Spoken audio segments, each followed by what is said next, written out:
Have you ever looked at someone who seems totally fine on the outside?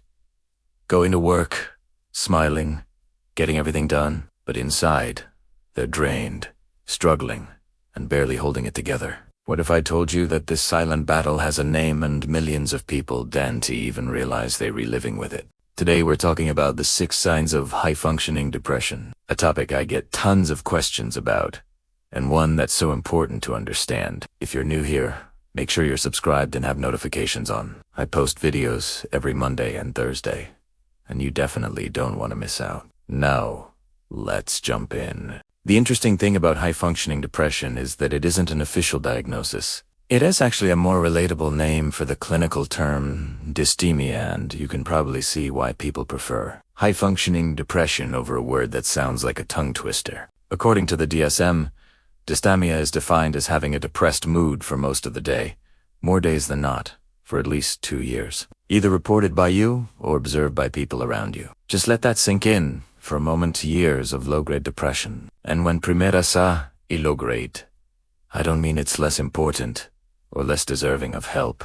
I just mean that dose and T usually come with those massive low points we see in major depressive disorder, where someone is completely unable to function. Instead, dysthymia hangs around quietly, every single day, making everything just a little bit harder. People experiencing it might still go to work, get good grades, take care of their families, and from the outside they look perfectly fine. But inside, they feel exhausted, overwhelmed, frustrated, and often hopeless. Dysthymia can come with symptoms like poor appetite or overeating, trouble sleeping or sleeping too much, low energy, fatigue, poor concentration, low self-esteem, difficulty making decisions, and feelings of hopelessness.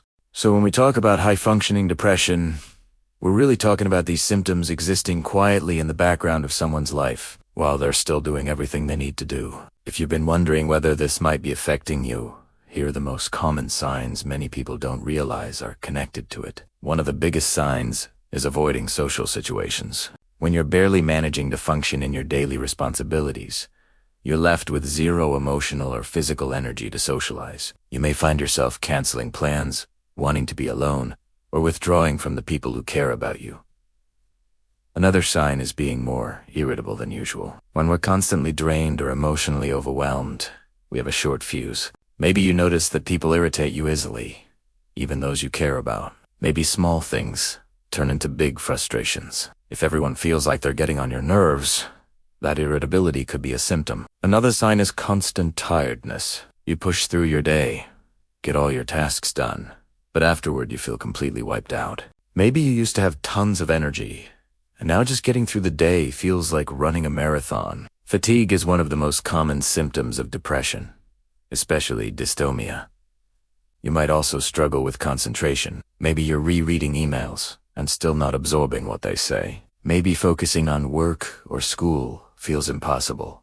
Or maybe you watch a TV show, but can't follow the storyline and constantly rewind to understand what happened. My clients tell me this all the time. It makes daily tasks so much harder and more discouraging. Another sign is relying more and more on unhealthy coping skills. This might look like drinking alcohol more often, zoning out in front of the TV or video games for hours, overeating to numb your emotions, or developing new habits you know aren't helping.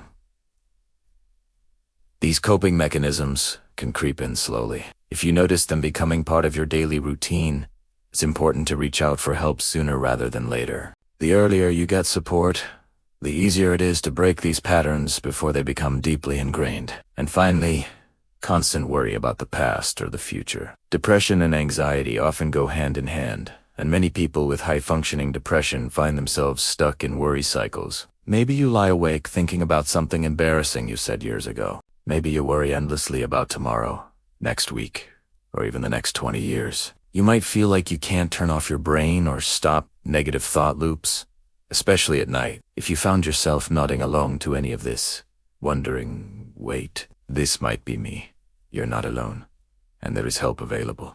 Dysthymia often goes untreated for years because people assume that since they can still function, it must not be serious. But remember, the diagnostic criteria is 2 years of ongoing depression. You don't need to live like that. If you think you might be dealing with high function and depression, please reach out for help. For many people, talk therapy alone makes a huge difference. Having a safe place to vent and understand your emotions can be incredibly healing. Others find medication helpful and, well, medication isn't for everyone. It's important to know that it's an option. Many people benefit most from a combination of both. The key is finding what works for you. Whatever you choose, don't wait. The sooner you get support, the sooner things can improve. High-functioning depression is treatable, and with proper care, you can feel better. Let me know in the comments, have you experienced any of these signs? Is this something you're currently going through? And is there anything I missed? I love hearing from you. And together, we'll keep working toward a healthy mind and a healthy body. If you want to learn more about depression or other mental health topics, check out my other videos and playlists. Thanks for watching, and I'll see you next time. Bye.